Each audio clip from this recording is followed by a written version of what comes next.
Friends डोकला எப்படி செய்யறதுன்னு பார்க்கலாம். அதுக்கு கடலை மாவு 1 கப் எடுத்துர்க்கேன். அதை நல்லா சலிச்சு வெச்சுக்கலாம். சலிச்சு வைக்கிறது அந்த ஏர் உள்ள போய் அப்பதான் கொஞ்சம் ஃப்ளஃபியா கிடைக்கும். அதுக்கோசரம் கடலை மாவு நல்லா சலிச்சு எடுத்துக்கிட்டேன். பச்சை மிளகாய் ஒரு 2 பச்சை மிளகாயும் ஒரு பீஸ் இஞ்சியும் நல்லா இந்த மாதிரி கிரைண்ட் பண்ணி வெச்சுக்கோங்க. தயிர் ஒரு 2 ஸ்பூன் எடுத்துக்கலாம். பேக்கிங் சோடா ஒரு 1/2 ஸ்பூன் எடுத்துக்கலாம். ரவை ஒரு 2 ஸ்பூன் எடுத்துக்கலாம். அதுக்கு லெமன் ஜூஸ் வந்து ஒரு லெமன் ஜூஸை புழிஞ்சு வச்சுருக்கேன். இது எப்படி செய்கிறதுன்னு பார்க்கலாம். இதில் சோடா மாவு ஆட் பண்ணிக்கலாம். பேக்கிங் சோடா இல்லைன்னா சோடா மாவு அது ஏதோ ஒரு 1/2 ஸ்பூன் ஆட் பண்ணிக்கலாம். ரவையை இதில் ஆட் பண்ணிக்கலாம்.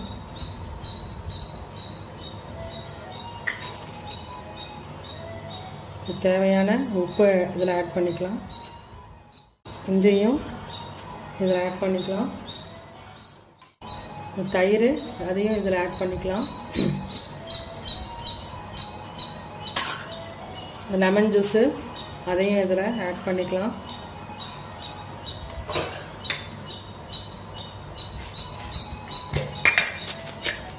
சுகரு 1 ஸ்பூனு அதையும் இதில் ஆட் பண்ணிக்கலாம்.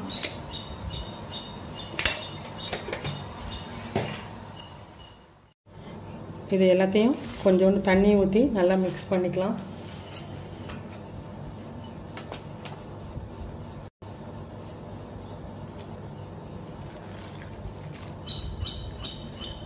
இந்த பதத்துக்கு இது இருந்துச்சுன்னா கரெக்டாக இருக்கும். இது ஒரு 10 நிமிஷம் இதை அப்படியே வச்சுட்டு அதுக்கப்புறமா இட்லி பாத்திரத்தில் வச்சுக்கலாம்.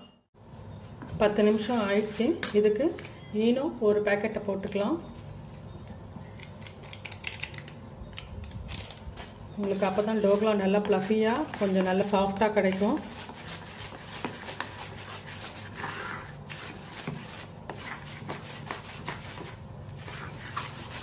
இது போட்ட உடனே மாவு நல்லா ஃப்ளஃபியாக வரும். ஆயில் 1 ஸ்பூன் உள்ளார தடவிக்கலாம். அப்போதான் ஒட்டாமல் வரும்.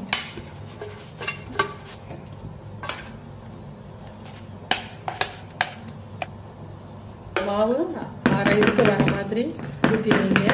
ரொம்ப ஃபுல்லாக இருக்கிற மாதிரி வேண்டாம். கட்டி வச்சுருங்க. ஆனால் அந்த உள்ளே இருக்க நேரம் இதாகும்.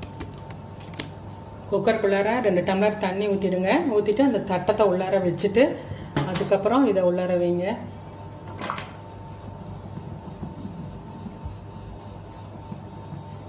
இதை ஒரு 20 மினிட்ஸு வேக வைக்கலாம்.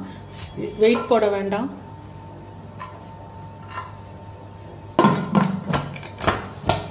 வெயிட் போடாமல் ஒரு 20 மினிட்ஸு இதை வச்சுட்டு எடுக்கலாம். வெந்துருச்சான்னு குத்தி பார்த்துட்டு அப்புறமா 15 மினிட்ஸ் ஆயிடுச்சு. இது வெந்துருச்சான்னு பார்க்கலாம். வெந்துருச்சு. இது அதுக்கு ஆயில் ஒரு 2 ஸ்பூன் ஊற்றிருக்கேன். கடுகு ஒரு 1/2 ஸ்பூன் போட்டுக்கலாம்.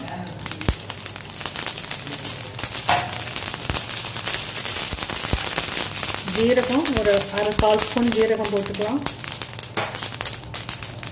பெருங்காயம் கொஞ்சம் போட்டுக்கலாம். கருவேப்பிலை கொஞ்சம் போட்டுக்கலாம்.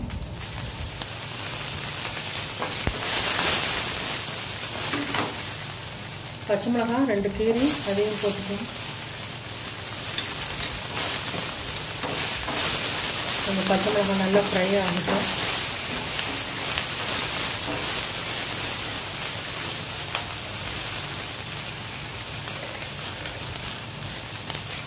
உப்பு கொஞ்சம் சேர்த்துக்கலாம். இருக்கு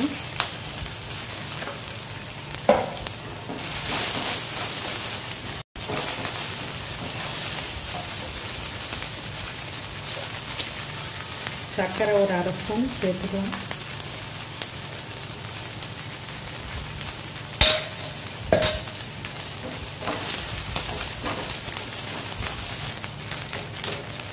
லெமன் ஜூஸ் 1 ஸ்பூன் சேர்த்துக்கலாம்.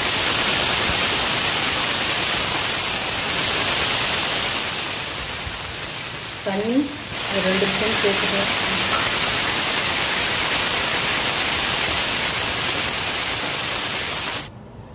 இதை எடுத்துக்கலாம். நல்லா வெந்துடுச்சு. இது கீழே ஒன்றும் இதெல்லாம்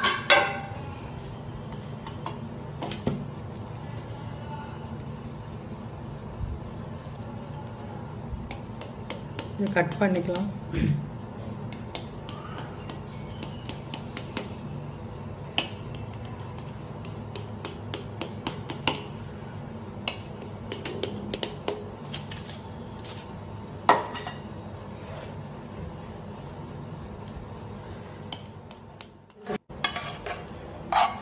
தாளிச்சதை இதில் அப்படியே ஊற்றிக்கலாம்.